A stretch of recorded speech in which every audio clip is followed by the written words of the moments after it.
Elle était mariée depuis 5 ans. Elle portait son deuxième enfant, et chaque nuit, pendant qu'elle priait pour sauver son foyer, son mari retrouvait celle qu'il avait juré d'oublier.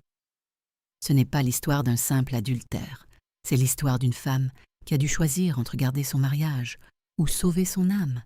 Et ce qu'elle a décidé a changé sa vie pour toujours. Dans un village où la poussière rouge danse avec le vent, vivait une femme au cœur immense. Elle s'appelait Aminata. On disait qu'elle avait le sourire du matin, celui qui rassure et qui apaise. Mais personne ne voyait les fissures dans son âme.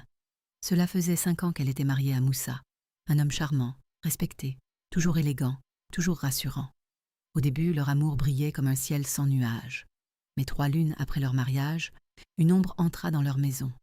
Son passé, son ex, et avec elle, les premières disputes. Les promesses commencèrent à tomber comme la pluie en saison d'hivernage. C'est fini entre nous.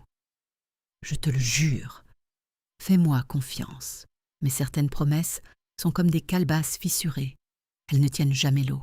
Un enfant naquit. Aminata espéra. Elle pensa que la paternité allait le transformer, que la responsabilité ferait taire les fantômes du passé. Pourtant, on ne change pas un homme qui ne veut pas quitter ce qu'il refuse de lâcher. Les années passèrent. Les rumeurs continuaient, les sorties discrètes aussi.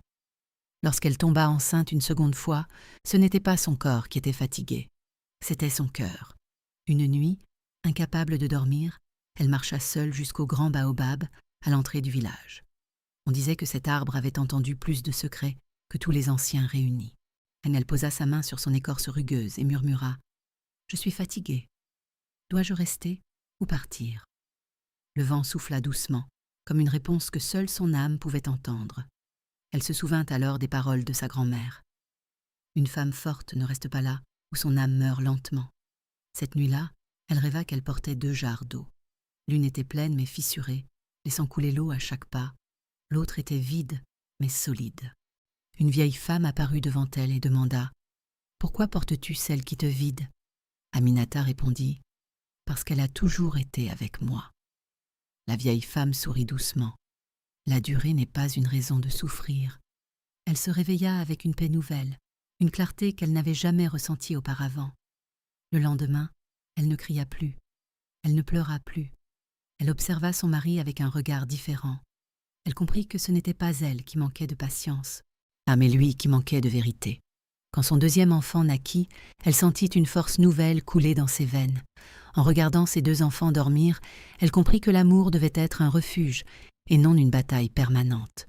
Un soir, calmement, elle regarda Moussa droit dans les yeux et dit « Je ne te quitte pas par haine, je te quitte parce que je mérite la paix. » Pour la première fois, il n'eut aucune promesse à offrir. Aucun mot pour recoller ce qui était brisé depuis longtemps. Les débuts furent difficiles. Les regards, les jugements, les murmures du village pesaient lourd. Mais chaque matin, elle respirait un peu mieux.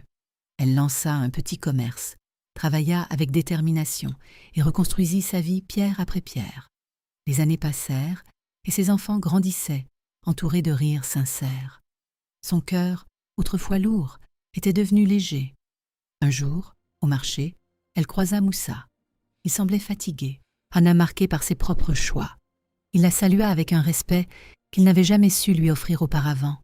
Il comprit alors que l'on réalise souvent la valeur d'une femme en paix seulement lorsque son silence aimant ne nous appartient plus. Aujourd'hui encore, les jeunes filles viennent s'asseoir sous le grand baobab pour lui demander conseil, et elle leur dit toujours « N'accepte jamais un amour qui te fait douter de ta valeur. Le courage ne consiste pas toujours à rester.